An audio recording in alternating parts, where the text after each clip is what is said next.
Idaho Matters podcast is brought to you by St. Luke's On Demand Virtual Care, which allows patients to see a provider from their home using a computer or smartphone with on demand care for common ailments such as a cough, sore throat, or a sinus issue.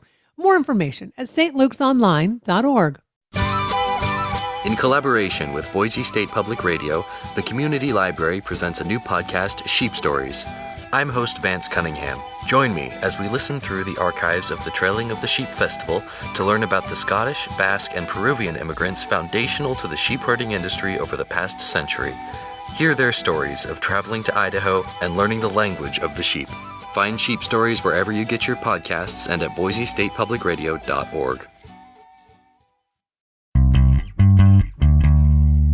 More Idaho Matters now from the studios of Boise State Public Radio News. I'm Gemma Gaudette. Okay, you have probably heard the story of Idaho's parachuting beavers. 10 years ago, our senior producer, Samantha Wright, first told everyone the story of how Idaho Fish and Game dropped beavers by parachute into what is now the Frank Church River of No Return Wilderness area back in 1948. There were too many beavers in the way of the new home building in the McCall area. There weren't enough of the mammals in the wilderness, and a lot of leftover World War II parachutes. So the rest, well, it's history. The 75 beavers who parachuted in and their many ancestors helped create some of the amazing habitat that's in the area today. And our story back in 2015 went viral and then went around the world when we published actual footage from Fish and Game of the beavers dropping from planes in their wooden boxes. The parachuting beaver became our station mascot and has inspired everything from books to t-shirts, and now an outdoor mural at the Sun Valley Museum of Art called The Engineer. Artist Ethan Murrow painted the huge picture. He is on the faculty at the School of the Museum of Fine Arts, Boston at Tufts University, and he is joining us now to talk more about it. Ethan, welcome to the show. Thanks so much for having me. It's great to be here. It's so nice to have you with us. Can you describe the mural and maybe start with the plane that takes up a lot of the wall? And why is the plane full of sticks? Yeah, thank you for asking. So I think that the most important thing for me from the start when thinking about this mural was to build a mural for the community and build a mural that had a story that related to local issues. But I'm not from the region, so I also wanted to make sure that I wasn't trying to tell the facts or share the story in the same way that I know you all did back in 2015, which was a helpful resource for me. So I'm grateful for that. So I moved to a form of invention, a kind of absurd version of the story instead that would point viewers towards this really cool history, but also maybe get them to think a little bit differently. So the plane is made up of what is essentially a beaver dam. So it's filled with sticks as if the beaver have loaded up the plane and flown away on their own terms instead of being dropped from the sky. They're in control. And this was a way to hopefully really get people thinking about who the protagonist of the mural might be. Is it the beaver? Is it the people who designed the plane? Et cetera, et cetera. So it's meant to be a very playful and surrealistic kind of image and to get people talking about that story in a new way. And along with the history of the parachuting beavers, you put a lot of other local history into the painting. Can you talk to us a little bit about that? Yeah, I did. I was lucky enough to talk to a lot of local residents and dedicated members of the community, folks like the people who run Lava Lake Lamb, who clued me into all of the incredible things that have happened in the region with sheep. I grew up on a sheep farm in Vermont, and so I originally thought that the story would maybe tie into that local part of what's happened around the Ketchum region with all of the shepherding and things like that.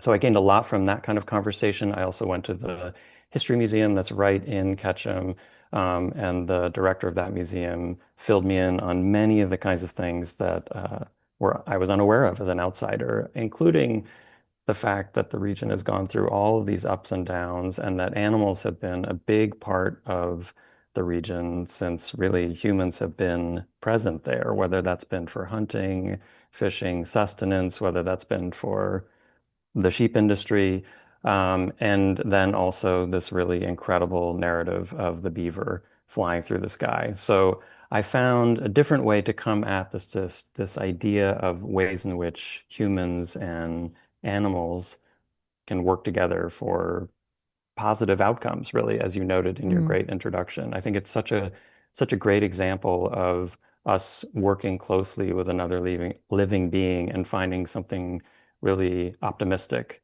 that grows out of that experience.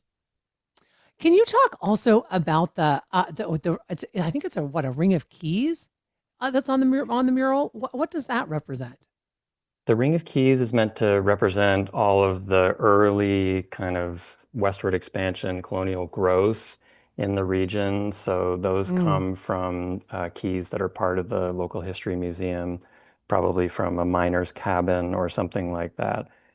There's also elements of native and indigenous fishing spears. There are bits of galena, the uh, the material that was mined so heavily in the valley. So it's sprinkled with all these elements that I hope some people might find a connection with, and also to make sure that the mural serves as a visual puzzle that's really tempting for people over the long term. Working with the museum, we really wanted to build a mural that would deliver. If you're a resident and you're walking by every day, maybe you find something new on each time you pass it. Hmm. Talk to us too about the field of wildflowers on the mural as well, and what that signifies. Well, it's meant to be a way to nod to the beaver's importance in developing or redeveloping really the wetlands up in the high mountains. And as I was reading about that experience, that Fish and Wildlife documented, not experience really, the investment that they made in the beavers and then the beavers made in the land, it was so clear that those wetlands have, protected regions against fire, and they've supported native plants. And so the wildflowers were meant to be a nod to that vitality of the landscape up in the high mountains and the incredible ways in which beavers have helped that be sustained over Well, generations. what does the 1971 represent? Did you put that on the wing of the plane, right? Yes, that would be normally a spot where you might have a call sign for a plane, and that actually links back to the birth of the museum and its long history as a space of creative opportunity for artists, for education, for exhibitions, and things like that. So it was a small way to nod to the important role of the museum Mhm. in the valley for so many years. So there's one thing I noticed that is missing from the actual mural, and that's parachuting beavers. They seem to be lacking. Are there any beavers in on the mural, or am I just not seeing it right? And if there aren't, why leave them out? But as you said, I mean, the plane, when you described it as being a beaver dam, I'm like, oh, that's exactly what it looks like. There is a hint of beaver. There's a kind of blush of tan and orange in the window, almost where the pilot would sit. So that was meant to be a little bit of a nod towards the actual animal.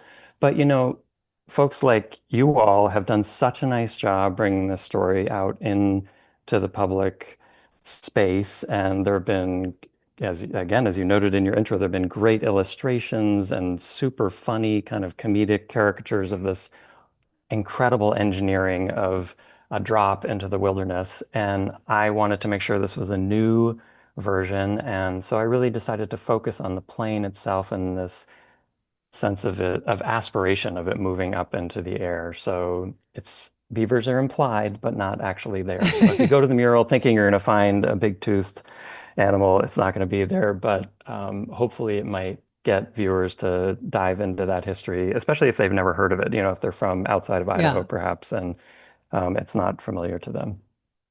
Before I let you go, what do you hope people will take away when they get the opportunity to see this mural? I hope that they dig into the fact that murals come in so many different forms. I think to me, the sort of essence of it being a mural is almost the most important thing. The museum in committing to this is saying art deserves to be outside, art deserves to be there for everyone. Sun Valley and Ketchum are lucky enough to have a lot of different murals around town. And so I really hope that it is a space where people can kind of mull the specific story and engage with that local history, but also think about it in relationship to public art more generally. I think public art is such an important part of all of our communities, and it's such a great place for people to sit with something and discuss and disagree Mhm. and share ideas. So if the mural can be a touchstone like that for the local community and for visitors, that would be an incredible thing for me. And I feel very honored to have had the chance to make it and to be in those incredible mountain valleys for the weeks that we were there working so hard painting. Well, I want to thank you so much for taking time to talk with us about this. We've been speaking with artist Ethan Murrow. He painted a large outdoor mural at the Sun Valley Museum of Art. The picture is called The Engineer. It's a nod to the area's history and the story of Idaho's parachuting beavers. You can see an actual picture of the mural at our website, boisestatepublicradio.org. I'm Gemma Gaudette, and this is Idaho Matters.